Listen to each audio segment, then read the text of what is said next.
Let's start to our first episode. I will share to you a Supreme Court decision. Uh, this is the case of Nestor and Rosalina, the petitioners versus the Court of Appeals and the Republic of the Philippines. So the petitioners here are Nestor and Rosalina. The respondents were the Court of Appeals and the Republic of the Philippines. So additional context, I will read to you some of the uh, facts of the case. The case also references the predecessors in interest of the petitioners, specifically the spouses Hitulio and Lucrecia. They were the ones who initially filed for judicial confirmation of title and for the registration of title. There was also reference to Felicissimo and Teodolo.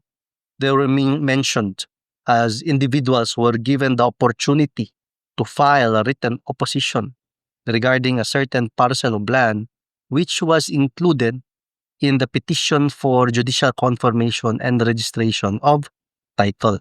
Okay. So let's start with the facts. This is a petition for review of the decision of the Court of Appeals. So normally, bisayaon lang ako ha, kung maabot ni sa Supreme Court, most of the time, gikan dyan na siya sa Court of Appeals. Most of the time, not all the time. Okay? Kung ang kaso sa yuta. So this is a petition for review of the decision for of the Court of Appeals. Unsa may intention? The intention is nullifying the decision of the Court of First Instance of which confirmed, okay, Court of First Instance sa karon nga panahon, this is the Regional Trial Court, which confirmed the petitioner's title over the lots subject of the instant petition. Okay, so the petitioners further seek to annul and set aside the resolutions of the Court of Appeals denying their urgent motion to recall the judgment entered in the land registration case. So what is the backstory or the antecedent facts? So the antecedent facts are as follows. The antecedent facts starts way back 1960, November 1960. The petitioners, the predecessors in interest, spouses Hitulio and Lucrecia, filed with the Court of First Instance an application for judicial confirmation and registration of their title, and it involves 4 lots, no? Lot 1 and 2 of subdivision plan X and lots 1 and 2 of subdivision plan Y. Okay, so let's disregard the number, the serial number of the subdivision plan so that it will make things simple for us. So these are all located in the same locality. So what is the decision of the court, no? The Court of First Instance?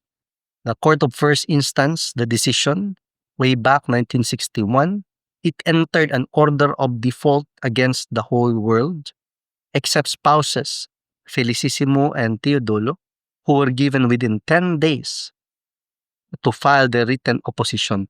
So this is not really a decision. This is more of an order, no? An interlocutory order. So they were given an opportunity within 10 days to file their written opposition as regards a certain parcel of land. Okay, let's call it lot number 2 or plan, subdivision plan, let's say Y. Okay, letter Y. Upon motion of the petitioner's predecessors in interest, okay, lot number 2 was removed from the coverage of the petition. So impliedly, no, from what I can see in this decision, the petitioners yielded to the oppositor. So they excluded, they dropped out of the 4 parcels, one out of the 4 parcels that they included in their petition. So they decided to drop it from their petition. Okay, so the remaining parcel of land has an area of a few thousand square meters. So on June 15, 1967, the Court of First Instance promulgated a decision.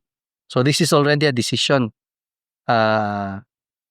initially there was an order of general default. That is what usually happens when you file these types of petition. There will be an initial hearing, no? An order will be issued setting the case for initial hearing, and that order will be, let's just say, made known. There will be a notice given depending on the modes of giving notice indicated in that order and in the procedure. And it will notify the public, no? Ideally, the theory is to notify the public and to make known to those persons who intend to oppose the petition. So if there will be no oppositor, there will be an order of general default. And in this case, there was an order of general default except certain persons. Usually, the order of general default does not include the state. Okay. So June 15, 1967, the Court of First Instance or the Regional Trial Court promulgated a decision confirming the petitioner's title to the property. Later, a few months later, original certificate of title was issued in the name of the petitioners. Okay. So later on, after 18 years, there was a challenge, and that will be the subject of our next episode. So if you have updates, recent updates in law, no, I urge you. So this is my advocacy. Please contribute updates.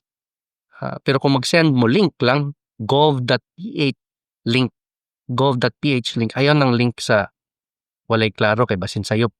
Kanang gikan sa government websites, Philippine official website of the Republic of the Philippines, gov.ph.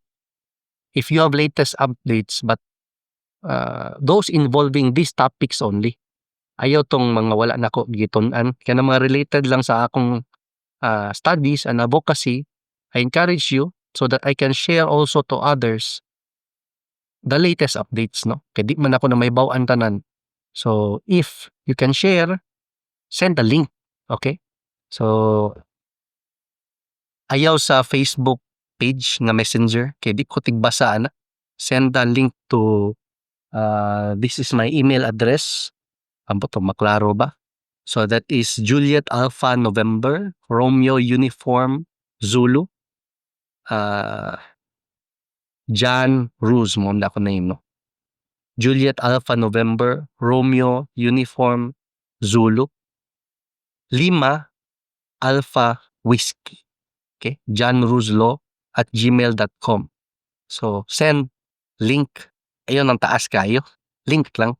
So that I can verify, and if the source is legitimate or it is a very recent update, I will read it and try to explain it in this channel. So, this channel is a co-learning channel. So, we will be co-learners. So, feel free to share a link, link to the latest updates. So, we will talk about the challenge more than a decade after to the title of the petitioners. So, I will see you in the next episode.